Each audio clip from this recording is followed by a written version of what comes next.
আমরা অনেকে হয়তো জানি না আমাদের এনআইডি কার্ড দিয়ে কতগুলো সিম রেজিস্ট্রেশন করা আছে। আমরা সকলেই জানি একটি এনআইডি কার্ড দিয়ে সিম রেজিস্ট্রেশন করা যায়। এটা আপনি কিভাবে দেখবেন? আপনি হয়তো অনেক আগে সিম তুলেছেন, এখন আপনার মনে নাই আপনি কয়টি সিম তুলেছেন। আজকে আপনাদেরকে আমি একদম খুব সহজে শিখিয়ে দেব কিভাবে দেখবেন। এটার জন্য আমাদেরকে সর্বপ্রথমে চলে আসতে হবে আমাদের ফোনের ডায়াল প্লেরে। ডায়াল প্লে চলে আসার পরে আপনারা এখানে চলে আসবেন। আপনি এটা যেকোনো মোবাইল দিয়ে কিন্তু করতে পারবেন। আপনি যেকোনো মোবাইল ফোন দিয়ে কিন্তু করতে পারবেন। অ্যান্ড্রয়েড ফোন অথবা বাটন ফোন যেকোনো একটি ফোন আপনি নিবেন। নেওয়ার পরে আপনি ডায়াল প্লে চলে আসবেন। ডায়াল প্লে চলে আসার পরে এখানে আপনি সর্বপ্রথমেই লিখে দিবেন *16001#। তারপরে আপনার এনআইডি কার্ডের পিছনে 4টি ডিজিট আপনি এখানে লিখে দিবেন।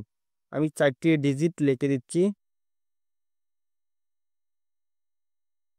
তারপরে হ্যাশ লিখে দিবেন। তারপরে আপনি ডায়াল করে দিবেন। ডায়াল করে দেওয়ার পরে দেখবেন এখানে কিছুক্ষণ লোডিং নিবে। কিছুক্ষণ লোডিং নেওয়ার পরে কিন্তু আমাদের সামনে একটি অপশন চলে আসছে।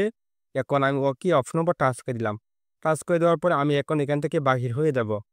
আমি এখন চলে যাবো মেসেজ অপশনের মধ্যে। মেসেজ অপশনের মধ্যে চলে আসার পরে দেখেন সাথে, সাথে কিন্তু একটি মেসেজ চলে আসছে। এখন আমি এটার উপর একবার টাচ করব। টাচ করার পরেই দেখেন এখানে কিন্তু তারা আমাদেরকে দিয়ে দিয়েছে এখানে কয়টি এনআইডি কার্ড রেজিস্ট্রেশন করা আছে একদম ফোন নাম্বার সহকারে কিন্তু দেওয়া আছে। আপনি চাইলে কিন্তু দেখতে পারবেন আপনার এই সিমগুলা কিন্তু আপনার কাছে বর্তমানে আছে কিনা। আশা করি আপনি ভিডিওটি বুঝতে পেরেছেন। যদি ভিডিওটি দেখে আপনার ভালো লাগে তাহলে আপনার বন্ধুদেরকে শেয়ার করে দেন যাতে তারাও এই কাজটি করতে পারে। ভিডিওটি ভালো লাগলে লাইক, কমেন্ট, শেয়ার করতে ভুলবেন না।